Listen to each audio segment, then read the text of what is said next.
Grand B, les espaces majeurs de la production à l'échelle mondiale. Donc, voir un petit peu comment s'organise cette production dans le monde. Premier point, la croissance de la production mondiale, c'est-à-dire plus exactement la croissance de ce qu'on appelle le PIB, le produit intérieur brut, c'est-à-dire tout ce qui va être produit à l'intérieur d'un pays en une année. Et c'est cette augmentation du PIB d'une année sur l'autre qui va fournir comme indicateur de la bonne santé économique d'un pays la fameuse croissance économique que tous les pays du monde recherchent. C'est quelque chose que j'avais déjà évoqué en introduction, ce PIB mondial, sauf moment de crise, notamment comme vous voyez sur le diagramme en 2008 et dans les mois qui suivent, donc ce PIB n'a pas cessé d'augmenter depuis la fin de la Seconde Guerre mondiale, donc ce PIB à l'échelle mondiale. C'est-à-dire qu'on est dans une augmentation générale de la production, de toutes les formes de production, que ce soit une production agricole, une production industrielle, que ce soit également les services, et donc un enrichissement global à partir de cette production. Deuxième point, il y a eu une augmentation constante de la production dans le monde, mais également une redistribution progressive de cette production. Si vous regardez cette petite carte, elle vous montre en fait la répartition du PIB mondial entre les pays les plus développés, ce qu'on appelait autrefois les pays de la triade, c'est-à-dire le nord de l'Amérique, l'ouest de l'Europe, le Japon, ainsi que des pays très développés comme l'Australie et la Nouvelle-Zélande. Jusque dans les années 90, vous voyez un très fort déséquilibre entre ces pays dits de la triade et le reste du monde. Les 2/3 de la production mondiale se font dans les pays que vous voyez en orange. À partir des années 2000 et surtout des années 2010, vous voyez que cette part des pays les plus développés dans la production mondiale a baissé et qu'elle représente aujourd'hui moins de la moitié du PIB mondial. Ce rééquilibrage, en fait, est surtout la conséquence de l'essor de la Chine et, dans une moindre mesure, de pays comme l'Inde ou le Brésil. Mais c'est un phénomène qui a tendance à se poursuivre et même à s'accentuer, c'est-à-dire une réorganisation, en fait, de la production dans le monde. Si on regarde de façon un peu plus précise, avec cette carte, cette fois-ci de la production manufacturière dans le monde, c'est-à-dire de la production industrielle, on peut observer un certain nombre de choses. D'abord, une concentration de la production mondiale dans 3 espaces, ce qui correspond aujourd'hui à ce qu'on appelle plutôt la nouvelle triade. Je vais vous expliquer pourquoi. D'abord, vous avez évidemment le pôle américain, donc la production industrielle américaine qui est considérable, le pôle industriel européen, avec notamment la production de l'Allemagne, grande puissance industrielle et exportatrice, et un troisième pôle autour du Japon et surtout de la Chine. 3 pôles, mais on parlerait plutôt désormais de nouvelle triade, puisque auparavant, donc, quand on disait la triade, c'était simplement les États-Unis, l'Europe et le Japon, mais avec l'émergence de la Chine et d'autres puissances comme Corée du Sud ou Inde, on est en fait dans un troisième pôle qui correspondrait à l'est de l'Asie. Hors de ces 3 pôles, vous remarquez que la production industrielle est moins importante, même si on va quand même trouver des pays qui se distinguent. En Amérique latine, un pays comme le Brésil, qui petit à petit s'affirme comme une puissance industrielle importante, ainsi que des pays du Moyen-Orient et notamment la Turquie. Deuxième information très importante sur cette carte, c'est le dynamisme de ces différentes régions industrielles. Et là, ça permet de nuancer un certain nombre de choses.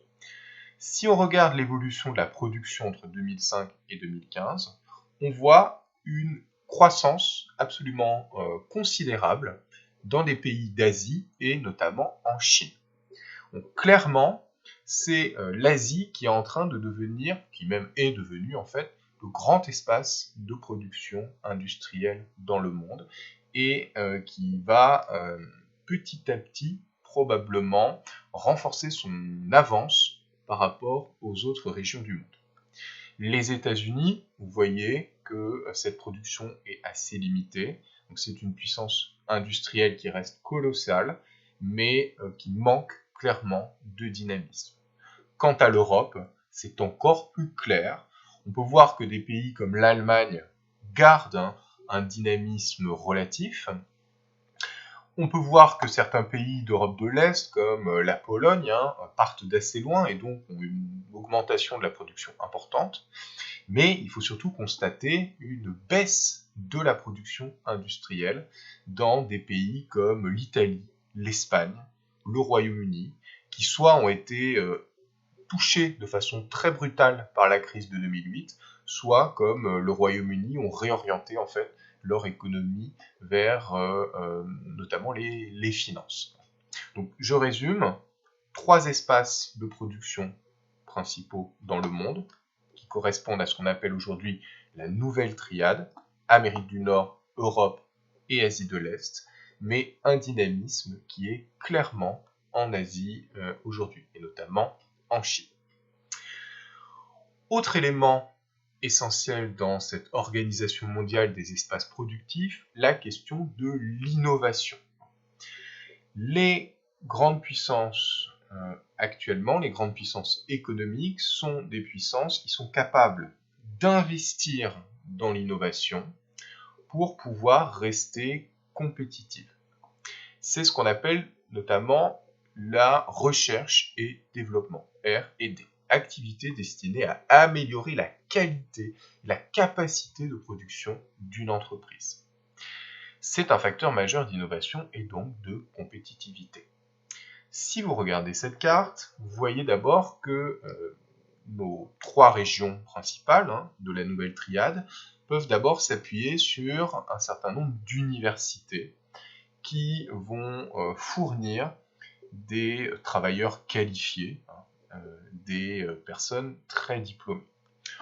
On peut voir d'ailleurs le poids écrasant des universités américaines, bien loin devant les universités européennes et asiatiques. On peut voir ensuite la quantité de dépenses, l'importance des dépenses pour la recherche selon les différents États. Et là encore, on retrouve nos 3 espaces de la nouvelle triade. On voit que les États-Unis sont toujours le pays qui dépense le plus pour la recherche, suivi par la Chine, le Japon et les pays d'Europe. Et on peut voir également la part des dépenses dans la recherche par rapport à l'ensemble du PIB de ces différents pays. Et là, on voit que se distinguent encore les États-Unis, le Japon, France, Allemagne, etc. La Chine étant un tout petit peu en retrait pour l'instant. Ces dépenses sont essentielles pour rester dans cette course technologique. Petite remarque par rapport à cette carte. Pendant un certain temps, on a considéré que la Chine, même si c'était une puissance industrielle considérable, était encore un petit peu en retard en termes de croissance technologique. C'est ce que cette carte tend à montrer. En réalité, 2018, avec des données qui sont probablement un peu plus anciennes, c'est déjà assez ancien pour la Chine, c'est-à-dire qu'en 3-4 ans, clairement, la Chine a déjà changé de dimension et a encore développé ses dépenses dans le domaine de l'innovation. Alors, on va rentrer maintenant un petit peu plus dans le vif du sujet. D'ailleurs, je crois que je me suis trompé, oui, c'est grand C, une production organisée par des firmes transnationales. Donc, on va voir au-delà des espaces de production de façon générale, comment très concrètement s'organise cette économie mondiale. Le point le plus important à comprendre, c'est le fonctionnement d'une firme transnationale, FTN. Vous pouvez aussi parler de firme multinationale. La définition est très très simple. Une firme transnationale, c'est une entreprise qui est installée dans plusieurs pays et qui réalise la majeure partie de son chiffre d'affaires en dehors de son pays d'origine. Donc, dès que vous avez une société qui s'organise à l'échelle internationale, on va parler de firme transnationale. Je vous ai mis par exemple Toyota, une des plus grandes firmes au monde. Vous allez avoir des usines sur tous les continents. Une firme transnationale a toujours un siège dans son pays d'origine, ce qu'on appelle le siège social, ce qui va donner, si vous voulez, une nationalité à cette firme. Alors, il y a quelques exceptions. Certaines firmes peuvent être binationales. Et ensuite, la firme transnationale va être implantée dans le reste du monde à travers des usines, des boutiques, différentes filiales. Et surtout, ce qu'il faut bien comprendre, c'est cette logique internationale pour ces firmes transnationales. Alors, c'est pas une grosse surprise, vous en doutez, ces firmes transnationales, en tout cas les plus importantes, on va souvent distinguer, comme sur cette carte, les 500 premières firmes transnationales, donc celles qui sont vraiment les plus puissantes au monde. Donc c'est pas une grosse surprise, ces 500 premières firmes nationales, les plus riches, les plus puissantes, elles sont originaires pour l'écrasante majorité des espaces, des 3 pôles que l'on a déjà repérés, ceux de la nouvelle triade. Vous allez avoir sur les 500 premières, environ 150 qui viennent d'Amérique du Nord, un petit peu moins de 150 qui viennent d'Europe occidentale et un peu plus de 150, presque 200, oui 200 d'ailleurs, qui vont venir d'Asie. Hors de ces 3 pôles, l'Inde, si on l'a pas mis avec le reste de l'Asie, la Russie, Australie, Brésil, quelques pays pétroliers, mais ça va être très très limité. Et vous voyez également des pays d'Afrique dont le PIB est inférieur au chiffre d'affaires de la 500e firme transnationale. Ça, on va en reparler, mais ça vous donne une idée de la richesse, de la puissance de ces sociétés. Donc, elles sont originaires des 3 pôles de la nouvelle triade, avec quand même une remarque importante. Vous voyez l'évolution de la répartition des sièges sociaux de ces entreprises entre 2005 et 2018, et vous voyez petit à petit une érosion du nombre de firmes transnationales importantes en Amérique du Nord et en Union européenne, et à l'inverse, l'essor de ces firmes transnationales asiatiques, notamment chinoises. C'est-à-dire qu'il y a 20 ou 30 ans, des firmes transnationales chinoises, il n'y en avait quasiment pas dans le haut du classement. Aujourd'hui, c'est le premier pays à peu près au niveau des États-Unis. Ces firmes transnationales, forcément, ont des domaines d'activité extrêmement variés. Mais parmi les plus puissantes, on va retrouver quand même un certain nombre de secteurs particulièrement dynamiques. Si on prend les 10 entreprises françaises les plus riches de 2019, on a un aperçu assez clair de ces différents secteurs. L'entreprise française la plus riche, ça va être Total, donc dans le secteur du pétrole, de l'énergie. D'ailleurs, au niveau international, vous allez avoir très souvent dans le haut du classement les grandes compagnies pétrolières, des compagnies chinoises, des compagnies américaines, comme par exemple ExxonMobil. En deuxième position, BNP Paribas. On va aussi trouver la Société Générale en 7e position, donc des sociétés dans le secteur bancaire. Troisième position, Sanofi, domaine de la chimie, la pharmaceutique. AXA, les assurances. LVMH, le luxe.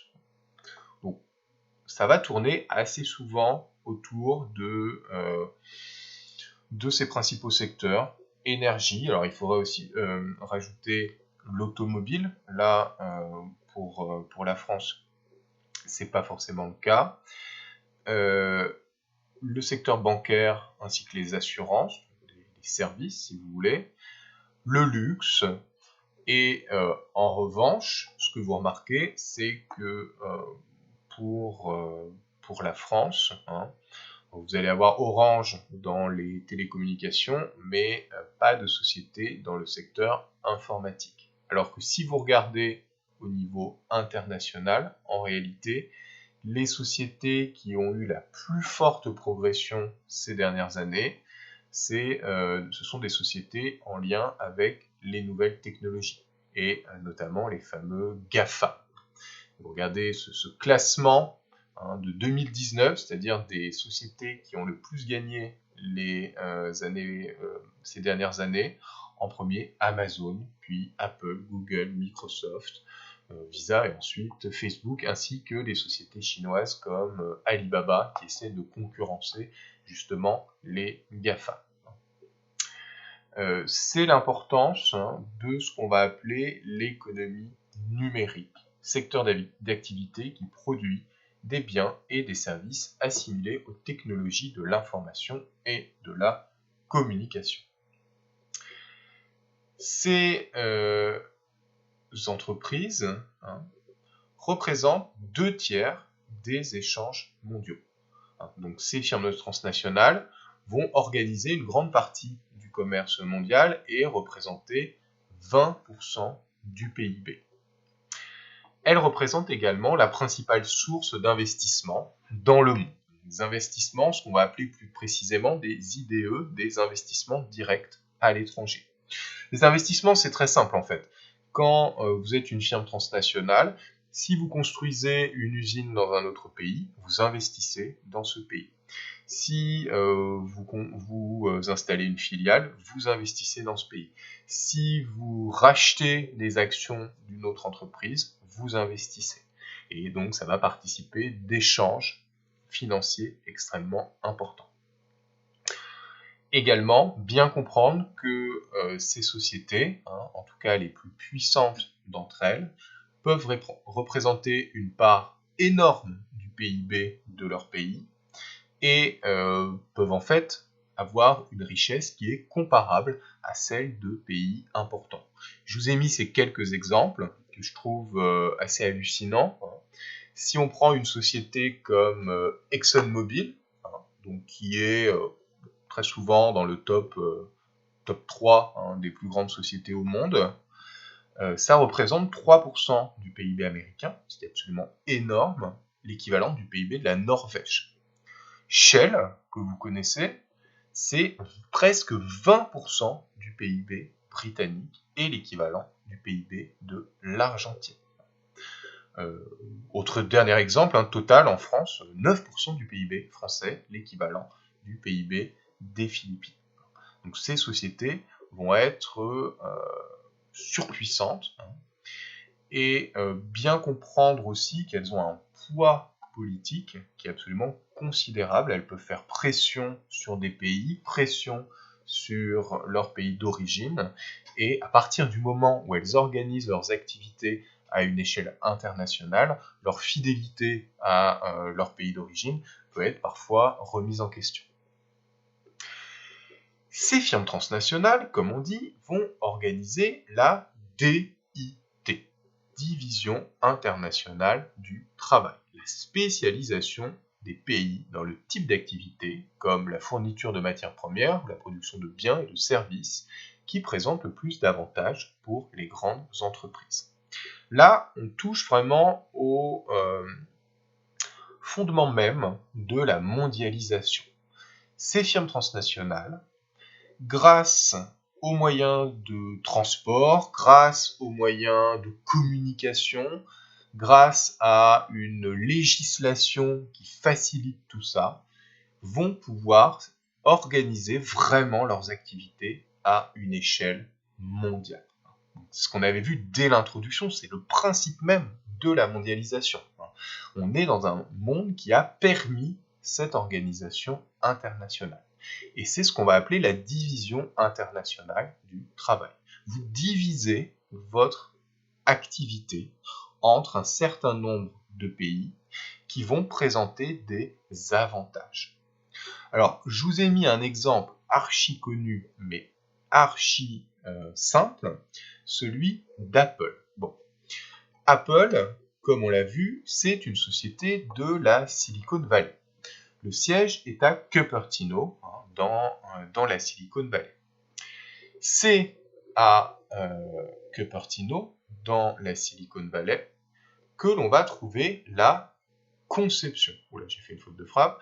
Siège social d'Apple se trouve dans la Silicon Valley.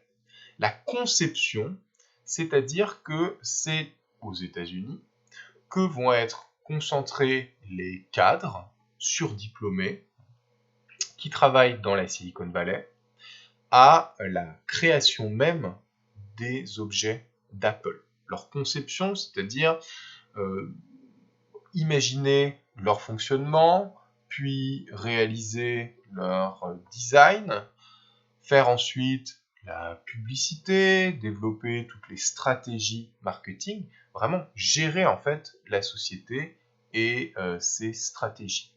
Donc tout ça, ça va se faire essentiellement aux États-Unis, même si vous pourrez avoir parfois des bureaux dans d'autres régions du monde.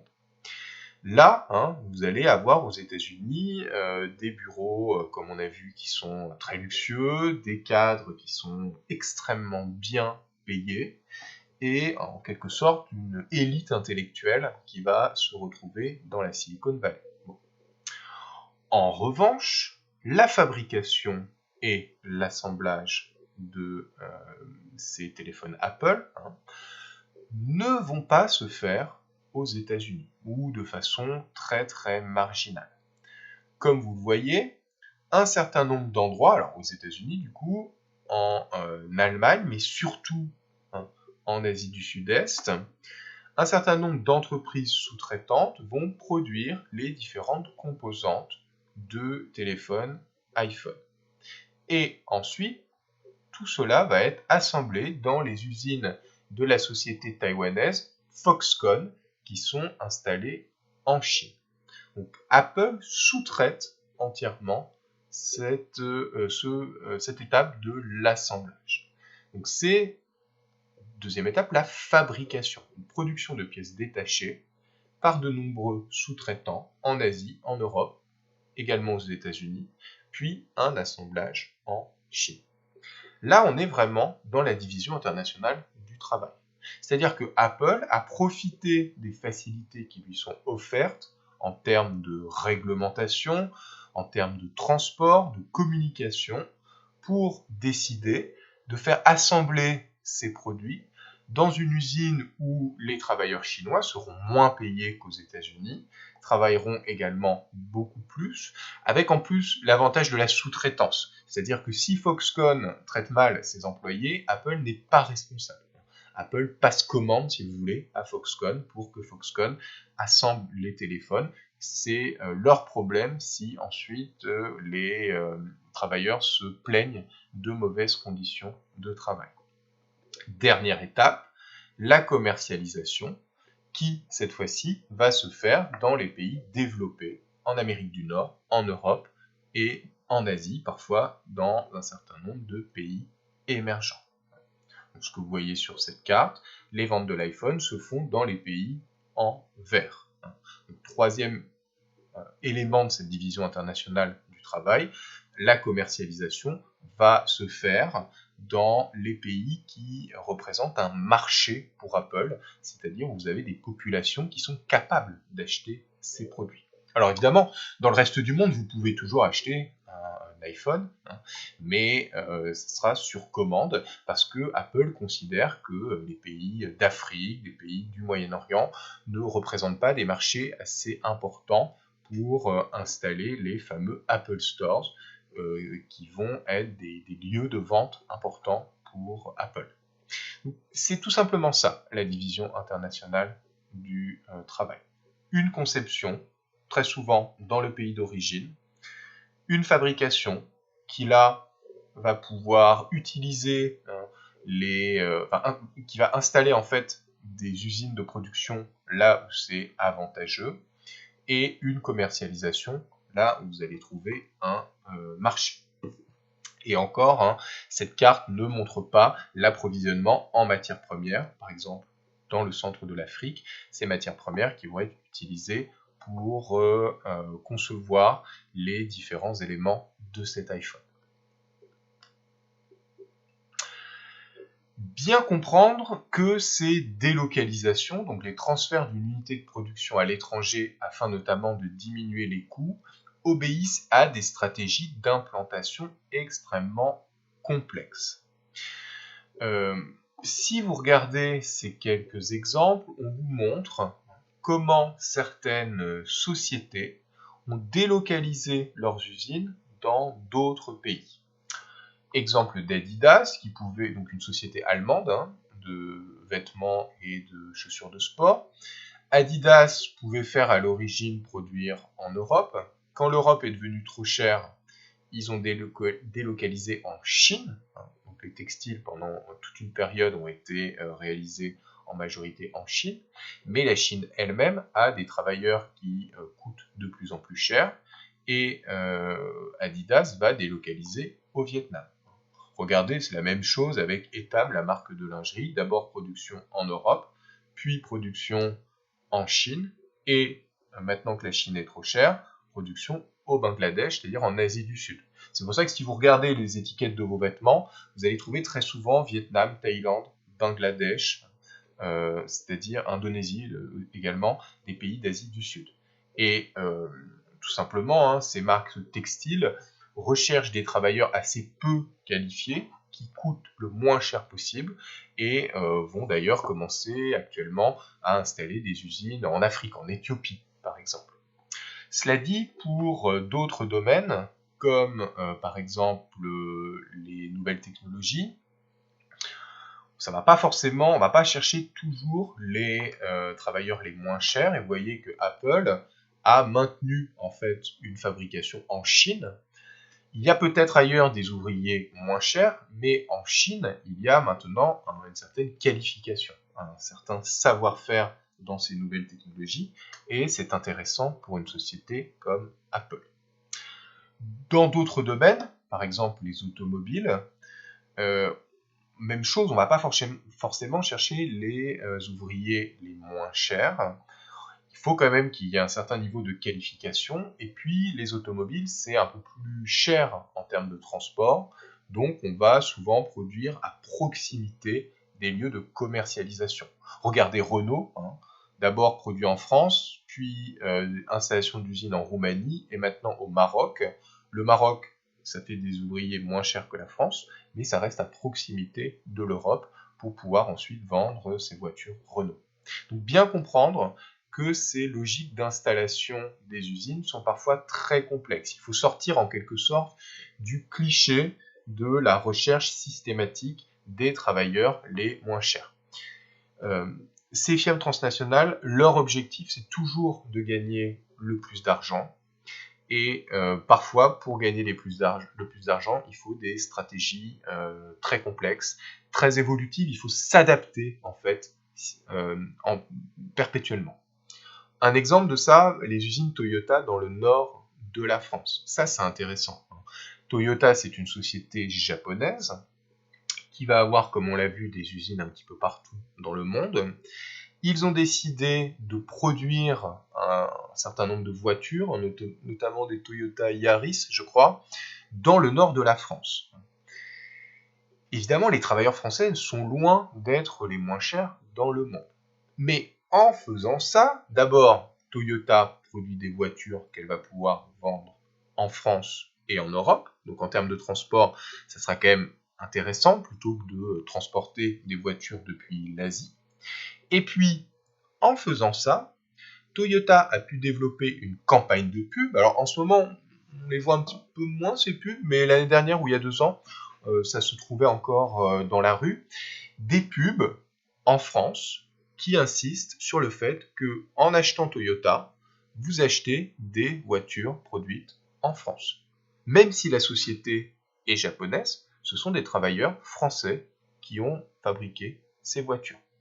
On vient de voir que Renault, c'est peut-être une société française, mais vous avez des voitures qui peuvent être produites très souvent au Maroc. Du coup, Toyota joue sur la fibre du Made in France pour essayer de convaincre les Français d'acheter ces automobiles. Donc vous voyez que ces stratégies, elles sont souvent très très complexes. Alors, je vous ai mis une carte qui résume un petit peu cette production de Toyota. Vous voyez que c'est très très compliqué. Un siège au Japon, des directions régionales en Belgique, en Thaïlande, aux États-Unis pour gérer cette production et cette commercialisation dans les différentes parties du monde, des usines qui sont très souvent quand même en Asie, mais on va en trouver un petit peu partout, en Europe, en Afrique, beaucoup en Amérique du Nord, et une production qui du coup est vraiment internationale et une commercialisation également qui va être internationale. Ça, on est dans les stratégies d'une des plus grandes sociétés au monde, donc forcément, ce sont des stratégies qui sont extrêmement complexes. Face à cette richesse, cette puissance des firmes transnationales, les différents pays vont très souvent essayer d'attirer ces firmes transnationales. Ce que vous voyez sur cette carte, ce sont les zones franches. Alors, il y en a énormément aux États-Unis et surtout en Asie, beaucoup moins en Europe. C'est-à-dire des espaces, par exemple à proximité de ports, qui vont bénéficier d'avantages fiscaux. C'est-à-dire que vous avez des pays qui disent, ici, il n'y a pas les mêmes impôts que dans le reste de notre pays, donc venez vous installer, venez installer des usines. Donc ça montre que les pays dans le monde sont en quelque sorte en compétition pour essayer d'attirer au maximum les firmes transnationales. Parce qu'évidemment, quand une firme transnationale installe ses usines dans un pays, ça crée de l'emploi, c'est intéressant pour l'économie d'un pays. Donc, les différents pays sont très souvent dans cette position de demandeur, essayer de paraître séduisant vis-à-vis des firmes transnationales, même si pour paraître séduisant, il faut parfois modifier un petit peu les règles, baisser les impôts par exemple. En même temps, et c'est là que c'est compliqué, donc les États cherchent à attirer les firmes transnationales, mais elles veulent aussi les contrôler. Si on prend l'exemple de la France, la France aimerait que des sociétés chinoises, par exemple, s'installent chez elles, investissent dans le pays, que des sociétés américaines ou japonaises installent des usines, parce que c'est bon pour l'économie de la France, c'est bon pour la création d'emplois. Mais en même temps, la France ne veut pas que ses travailleurs soient traités n'importe comment. Donc la France va dire à ces sociétés étrangères, voilà, en France, c'est 35 heures par semaine, en France, il y a tel salaire minimum, en France, il faut payer tels impôts. Donc il y a de la part des États une volonté de contrôle des firmes transnationales pour protéger sa population. Vous voyez qu'on est dans une situation qui est souvent un petit peu contradictoire, assez paradoxale. Il faut à la fois attirer en montrant qu'on est attractif et en même temps contrôler parce qu'on ne peut pas laisser des sociétés faire tout et n'importe quoi à l'intérieur de son pays. C'est notamment la question très problématique de l'évasion fiscale, de sociétés qui peuvent gagner de l'argent dans certains pays sans respecter les règles de ce pays, sans payer d'impôts, en pratiquant l'évasion fiscale grâce à un certain nombre de paradis fiscaux où ils ne payent pas d'impôts. Regardez cette carte, je ne vais pas rentrer dans beaucoup plus de détails. Cette évasion fiscale, ça représente quand même 350 milliards par an de pertes fiscales, 120 milliards d'euros par an pour l'Union européenne, 20 milliards d'euros par an de manque à gagner pour la France. Donc la France va chercher à récupérer en quelque sorte une partie de cet argent. Mais en faisant ça, les sociétés peuvent se dire, oula, la France, ils sont un petit peu pénibles, on va plutôt aller dans les paradis fiscaux. Regardez les pays d'Europe comme l'Irlande, le Luxembourg, où les règles, évidemment, sont beaucoup plus légères qu'en France. Deuxième partie de ce chapitre, la littoralisation des espaces productifs et l'accroissement des flux. Les flux, c'est simple, ce sont les échanges. Je vous ai mis flux, circulation de biens, de personnes, de capitaux ou d'informations. Dans une économie mondialisée, les flux sont forcément en forte croissance. C'est-à-dire qu'il y a de plus en plus d'échanges à l'échelle mondiale. Entre parenthèses, évidemment, je ne tiens pas compte de la pandémie du Covid qui a plutôt tendance à faire diminuer ces flux à l'échelle mondiale. Le petit schéma que je vous mets ici, c'est l'essentiel à connaître et vous allez voir qu'en fait, ça tourne toujours autour de cette logique. Des échanges, quels que soient en fait les domaines, qui sont particulièrement intenses entre les trois centres de la nouvelle triade, Amérique du Nord, Asie orientale et Union européenne, et des échanges plus limités avec d'autres espaces. Alors, cette carte est une horreur. Des flux de marchandises, c'est-à-dire les échanges de produits manufacturés notamment, également de produits agricoles, qui vont être polarisés, c'est-à-dire qui vont s'organiser autour de grands pôles, et oh, surprise, on retrouve nos pôles de la nouvelle triade. Vous voyez l'Amérique du Nord, l'Europe, l'Asie, des espaces qui d'ailleurs ont des échanges internes extrêmement importants, donc ça ce sont les échanges entre pays d'Asie, entre pays d'Europe, et ensuite vous voyez l'importance de ces échanges entre l'Europe et l'Asie et l'Amérique et l'Europe. Il va y avoir évidemment d'autres échanges dans le monde, mais ils sont secondaires. Cela dit, vous voyez l'importance de certaines flèches au départ du Moyen-Orient vers l'Asie. Ça, ce sont les exportations d'hydrocarbures, de pétrole notamment, vers la Chine. Donc, il faut aussi tenir compte de ces échanges de matières premières, mais fondamentalement, on retrouve ce qu'on avait dans ce petit schéma, c'est-à-dire des échanges polarisés par les trois principaux pôles économiques mondiaux. Ces échanges commerciaux, ces flux commerciaux, contrairement à ce que montre cette carte, on a l'impression que tout passe presque de façon aérienne, ces flux de marchandises, pour près de 90%, se font en fait par bateau. Ce que vous voyez sur cette carte en bleu, ce sont les principales routes maritimes qui relient l'Europe du Nord-Ouest à l'Asie, en passant notamment par le canal de Suez. Alors, il ne faut pas qu'un bateau se coince dans le canal de Suez, sinon ça pose des problèmes, on l'a vu il y a quelques jours. Quand c'est coincé, on peut faire le tour de l'Afrique, mais forcément, ça coûte plus cher. On passe par Singapour et on arrive sur la façade maritime asiatique, qui est la plus dynamique au monde. Échange maritime entre le Pacifique et les États-Unis et entre l'Amérique du Nord et l'Europe du Nord-Ouest. Donc bien retenir que l'essentiel du commerce se fait par navire, que ce soit par des porte-conteneurs pour les différents objets manufacturés ou par navire en vrac comme pour les différentes matières premières. Les échanges par avion sont vraiment très marginaux. Si on reprend notre exemple d'Apple, de l'iPhone, les iPhones échangés par avion, ça va être notamment au moment de la sortie d'un nouvel iPhone pour accélérer la commercialisation.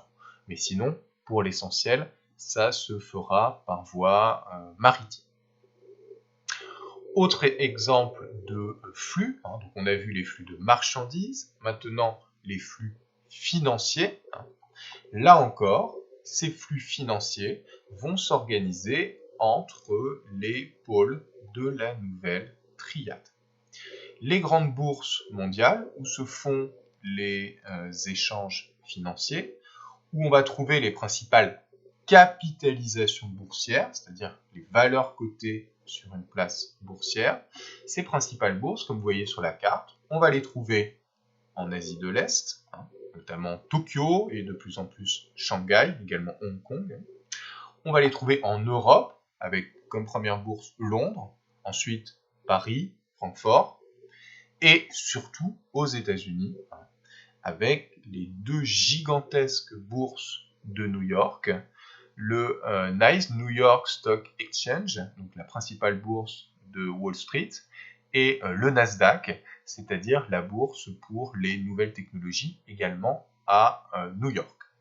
Il va y avoir d'autres bourses dans les pays émergents, en Inde de plus en plus, Johannesburg en Afrique du Sud, à Sao Paulo au Brésil, mais ça restera marginal par rapport à ce flux permanent de capitaux qui relie les trois grands pôles mondiaux, avec une interdépendance de ces flux financiers qui est extrêmement importante. Donc, le matin, la bourse ouvre à Tokyo, quelques heures plus tard, elle ouvre en Europe. Si ça s'est mal passé au Japon et en Chine, les bourses vont plonger en France, en Europe, puis ensuite ça va influencer les bourses américaines et rebelote, etc., etc.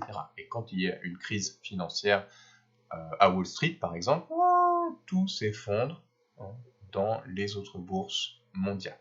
Donc des flux qui sont extrêmement importants et qui sont d'ailleurs facilités par l'essor des nouvelles technologies qui ont permis d'accélérer ces échanges financiers.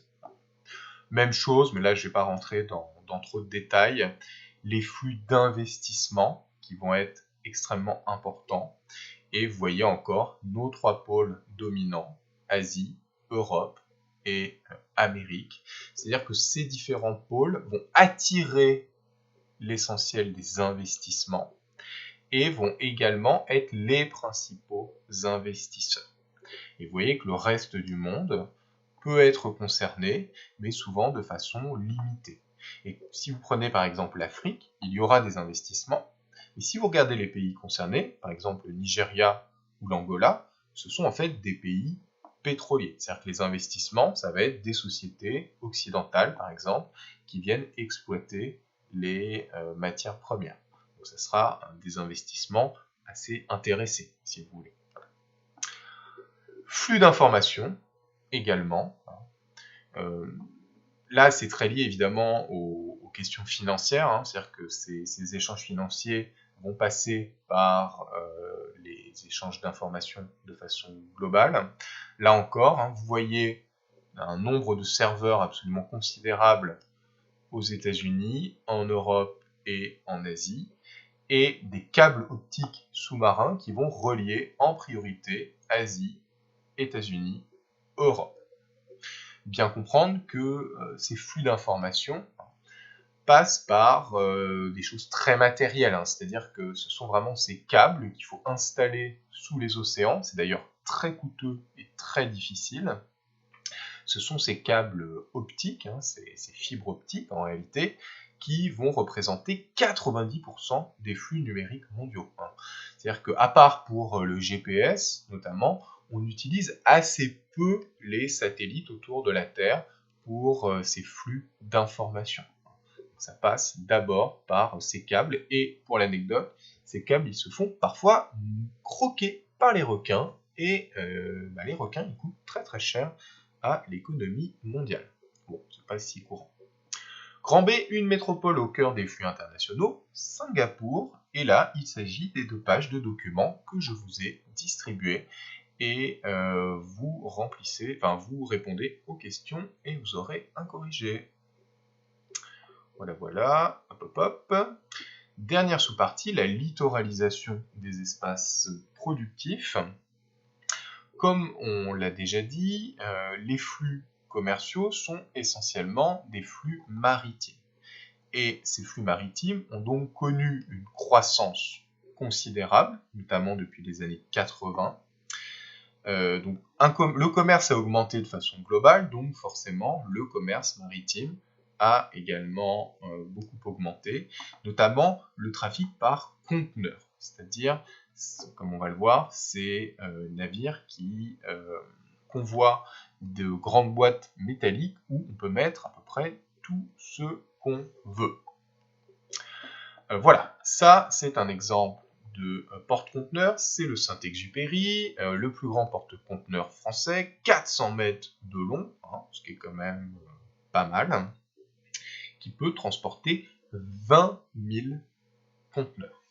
Donc le principe, c'est que ces boîtes sont standardisées, elles font toutes la même taille, elles sont solides, elles peuvent s'arrimer sur le pont du navire, hein, donc sauf tempête absolument énorme, elles restent en place. Et ces conteneurs, une fois arrivés dans le port, vont pouvoir être déchargés facilement et vont pouvoir être transportés dans des camions ou dans des trains jusqu'à leur lieu de destination. Donc une grande partie des produits de notre quotidien vont être transportés par ces porte-conteneurs qui ont vraiment révolutionné le commerce mondial par leur aspect particulièrement pratique et par leur gigantisme qui permet à un seul navire de transporter des quantités absolument titanesques de marchandises. Bon, ça fait des navires énormes qui ne sont pas très maniables et qui, du coup, comme on l'a vu, peuvent se coincer dans le canal de Suez.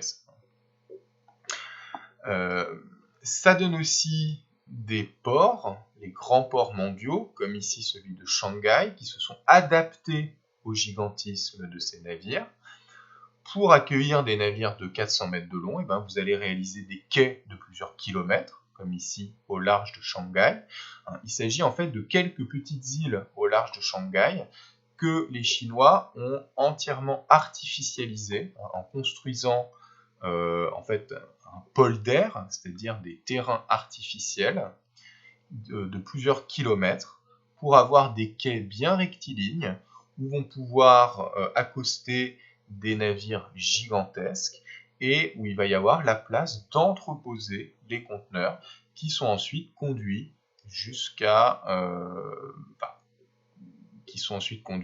en Chine quand il s'agit de marchandises qui arrivent en Chine ou surtout qui viennent de Chine pour être exportées dans le reste du monde.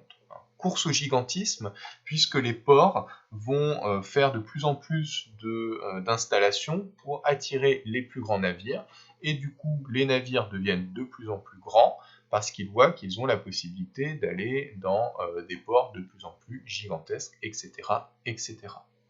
Alors ces grands ports mondiaux, c'est simple, hein, il s'agit presque uniquement de ports asiatiques. Si vous voyez le top 15, c'est assez dingue, hein, et encore là il s'agit de documents de 2014, en fait il y a encore plus de ports chinois.